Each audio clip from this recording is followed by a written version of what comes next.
Hey everyone, Andrikats here and welcome back to my channel. In today's video we're checking Zaralek Cavern, the new zone coming with patch 10.1. The new zone is already testable on the PTR, so without further ado, let's jump right in. Zaralek Cavern is an underground zone and you can reach it via tunnels from the Dragon Isle zones. There is no loading screen involved whatsoever, just basically Dragonriding to a tunnel until you reach the new zone. There will be multiple entrances, but right now on PTR there is only one open in Onaran Plains. Imagine it as something very similar with Caverns of Time tunnel. All the entrances are also visible in the world map from both sides in a form of a cave icon. I think that's a pretty good concept, having the zones on the surface be directly connected with the zone below. What it does, it basically adds to the already existing zones and makes them more expansive, instead of having them disconnected from each other, like it was in Oribos and all the other zones. Even though the entire zone is underground, it doesn't feel confined or claustrophobic. In fact, it's quite enormous. It's even described as much bigger than Zereth Mortis. But since we can dragon ride our way throughout the entire zone, it shouldn't really be a problem.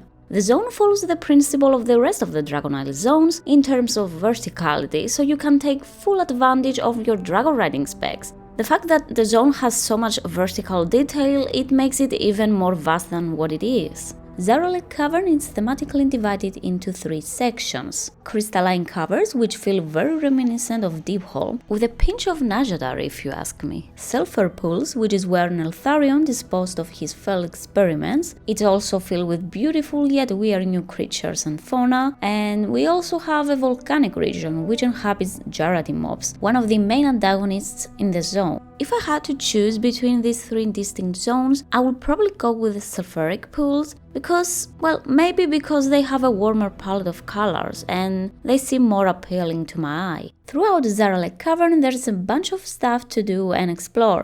We have new world quests, bonus objectives, dragon riding races, new treasures to seek, and some might award you with a few professional knowledge points. New elite and rare mobs to hunt, so yeah, it has everything the Dragon Isle zones offer. There's even new dragon glyphs to find, another 8 to be exact, and we will unlock 2 extra passive abilities. The first one is ground skimming, which allows you to recharge your vigor while flying near the ground. You get 1 vigor every 30 seconds, which is in fact twice the time needed compared to the thrill of the skies. But if you unlock this second ability, Lance Blessing, the recharge time will be reduced down to 20 seconds for each vigor. I mean, Thrill of the Skies will still win, because you get 1 vigor every 15 seconds, but I think that's pretty good, because sometimes you might not have a lot of momentum to go really high speeds and enable the Thrill of the Skies, so this will definitely help more to keep you in the air. I think they also increased the corpse flying speed because it doesn't seem as slow as it used to be compared to the dragon riding, which is a very nice welcome change, because right now the elite mobs do hurt a bit and you often might find yourself to the grey side. In Zaralek Cavern we meet up with new and old allies, such as the Drogbar, cousins of High Mountain Tauren, who you might remember seeing in High Mountain back in Legion. And the new faction we will get to know is the Niffen, which are basically mole people. This is also going to be the new faction we're going to farm renown levels with, and it's called Lom Niffen. But right now it's locked, so there's not much to say here, other than the fact that there should be plenty of interesting rewards to earn. Drogbar, specifically the NPC Brigul, will introduce us to Snail Racing, that's right! You will be given a new quest each day, which increases your standing with them. She will also give you a whistle to summon a snail mount after you do the initial quest line, which, to be fair, it looks pretty awesome and I can't wait to get my hands on an actual snail mount looking like this. You can see your reputation progress when you interact with Brigul in the bar right on top or through your reputation tab.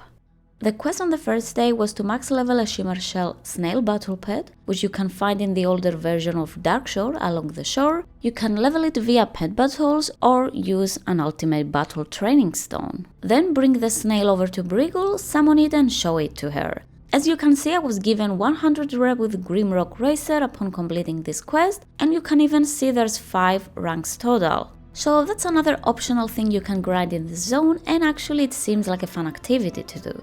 And that's it for now. There will be definitely more stuff added in the future, so stay tuned for more. If you got any questions, feel free to ask away in the comment section down below. As always, thank you so much for watching my content, and make sure to drop a like if you have found this video helpful. If you want to support my channel, please take a moment to subscribe and hit the notification bell. You can also find me over on Twitch at twitch.tv/AndreCatsGames, where I'm mostly streaming World of Warcraft. Good luck with whatever you're doing, and I will see you all on the next one. Bye!